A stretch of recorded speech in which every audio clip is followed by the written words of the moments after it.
Social Club, Frédéric Tadei.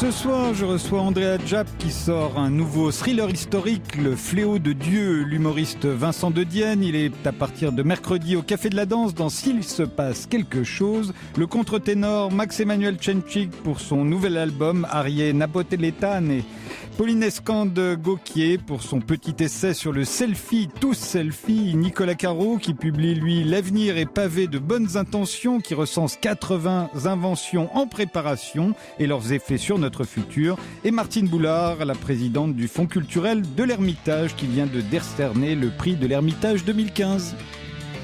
Andrea Japp, qu'est-ce qu'on fait de nouveau depuis le début des années 2000 pour vous ?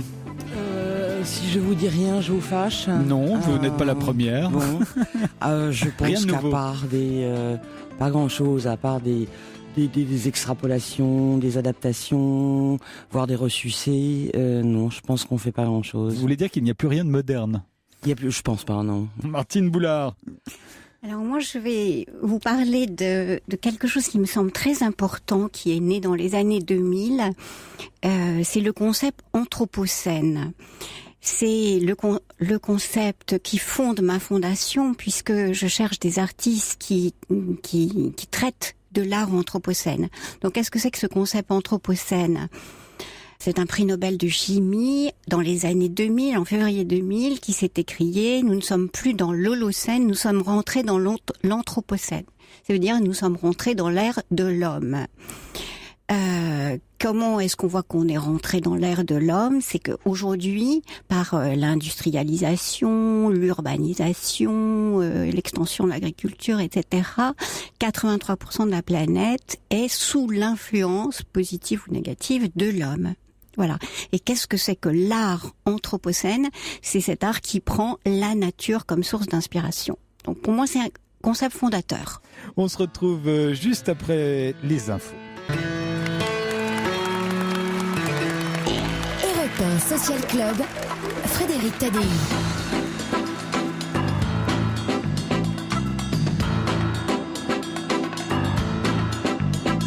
Andrea Japp, quand je vous ai demandé qu'est-ce qu'on fait de nouveau depuis le début des années 2000 en art, vous m'avez dit pas grand-chose. Et qu'est-ce qui est en train de disparaître alors ? Moi, j'ai très peur que le cinéma disparaisse. Je ne sais pas si effectivement, je suis d'accord avec vous. Il y a une inventivité extraordinaire dans les séries télévisées avec des choses comme Game of Thrones, qui est une petite merveille. Mais j'ai très peur que le cinéma qu'on a connu, c'est-à-dire avec des réalisateurs majeurs qui avaient des histoires, qui avaient des univers, qui faisaient véritablement passer des choses, disparaissent et qu'on se retrouve avec des blockbusters dont le scénario tient sur 3 lignes. C'est déjà le cas, non ? C'est un peu le cas, oui. Voilà. Martine Boulard.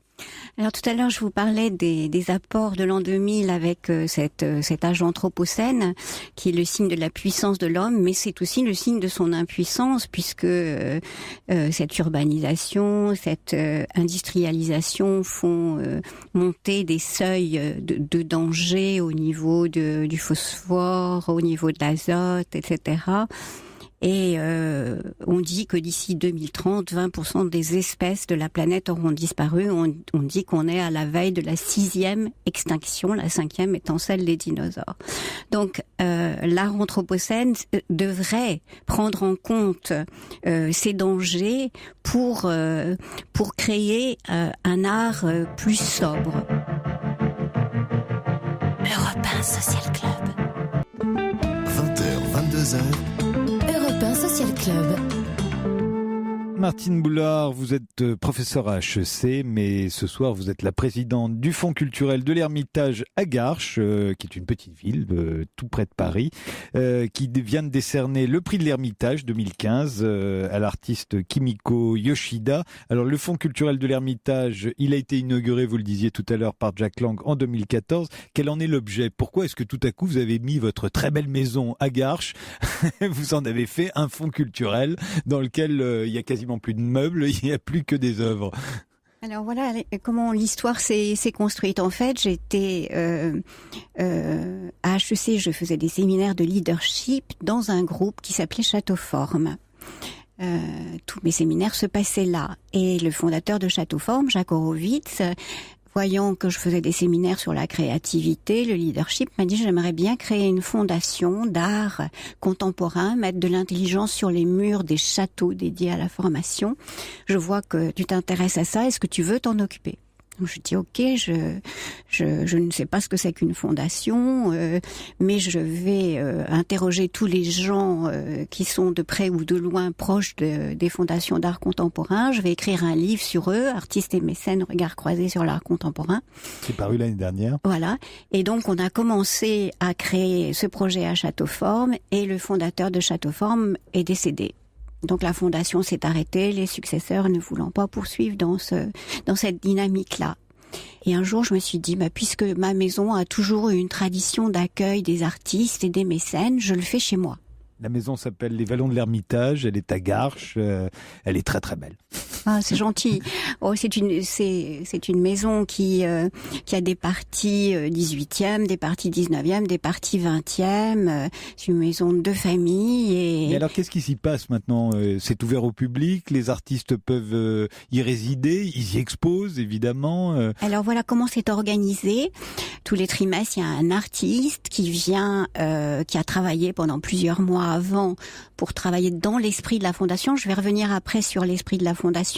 Mais sur les initiatives, c'est une exposition par trimestre, un catalogue Beaux-Arts, j'ai un partenariat avec Beaux-Arts, un déplacement des expositions dans des institutions privées ou publiques, françaises ou étrangères. Alors justement, parlons de ce qui caractérise ce fonds culturel et le prix qui l'accompagne. Vous, ce qui vous intéresse, on l'a bien compris depuis que vous nous parlez de l'art anthropocène, c'est que c'est un art qui soit conscient des enjeux de son époque. Hein. Exactement. Et si j'ai bien compris, sur la forme aussi, vous voulez que ça participe au renouvellement de l'art. Vous voulez pas que ça ressemble à tout ce qu'on a déjà fait. Ça complique quand même beaucoup. Vous voulez à la fois de l'art écolo et de l'art novateur. Je cherche des artistes qui pensent de façon personnelle, qui pensent autrement. Mais pardonnez-moi, mais vous voulez contribuer avec cette fondation à la recherche de nouvelles voies artistiques. Oui. Est-ce que vous avez l'impression que vous en avez trouvé là maintenant ? Alors, j'ai exposé, par exemple, le prix de l'Ermitage 2014 a été attribué à Claude Mollard, qui a fondé un concept nouveau, le concept d'origine. Les origines, ce sont des esprits d'origine. Donc, il cherche dans la nature des esprits d'origine à travers les arbres, les fleurs, les écorces, les tas de feuilles, etc. Il est comme au Moyen-Âge, il aime les fées et les elfes. Absolument, oui. Et donc, voilà, je trouve que c'est un concept novateur. Il a aussi écrit un livre qui s'appelle le Manifeste du nouveau naturalisme intégral. En fait, Pierre Restany, dans les années 80, était un visionnaire. C'est lui qui a lancé les nouveaux réalistes, Armand, César, Tinguely, etc. Et qui avait écrit ce manifeste du naturalisme intégral parce qu'il était passé de cette société de consommation à la découverte de la nature. Et Claude Mollard et Franz Krachberg, qui est un autre artiste qui travaille sur la nature, ont écrit le nouveau manifeste du naturalisme intégral. Donc je pense que c'est vraiment quelque chose de très novateur là. Franz Krachberg, je dis un mot sur lui parce qu'il vit totalement son art dans sa façon de vivre. Il vit dans un arbre, dans la forêt amazonienne. Il a un serpent à qui il dit bonjour tous les matins. Et on lui apporte de toute la forêt amazonienne des bois brûlés, puisqu'on abîme cette forêt, et il les transforme en œuvres d'art. Andrea Japp, on croyait aux fées vraiment au Moyen-Âge ? On croyait aux fées, on croyait plus du tout ni aux licornes ni aux dragons, mais on croyait aux bonnes dames et aux mauvaises dames, et on essayait de pas se mettre mal avec elles, puisqu'elles avaient une puissance extrêmement importante. Martine Boulard, le prix de l'Ermitage 2015 a été décerné à Kimiko Yoshida, donc on peut en conclure qu'elle renouvelle l'art. Je dis Kimiko, c'est un prénom féminin. C'est son prénom, voilà, absolument. c'est ça. En fait, c'est un couple qui se cache derrière le nom et le prénom d'une femme. Et je trouve ça très intéressant qu'un homme accepte de prendre le nom de sa femme et que ce soit un travail commun d'un couple. C'est elle qui est l'artiste, photographe et lui le concepteur, il est psychanalyste, etc. Donc il écrit, elle fait un travail plastique, enfin ils sont extrêmement complémentaires. Donc déjà leur posture me semble novatrice. Donc le fonds culturel de l'Ermitage se trouve au Vallon de l'Ermitage à Garches. Merci Martine Boulard. Quant à nous, on se retrouve demain. Dans un instant, c'est Europe Nuit avec Emmanuel Faux.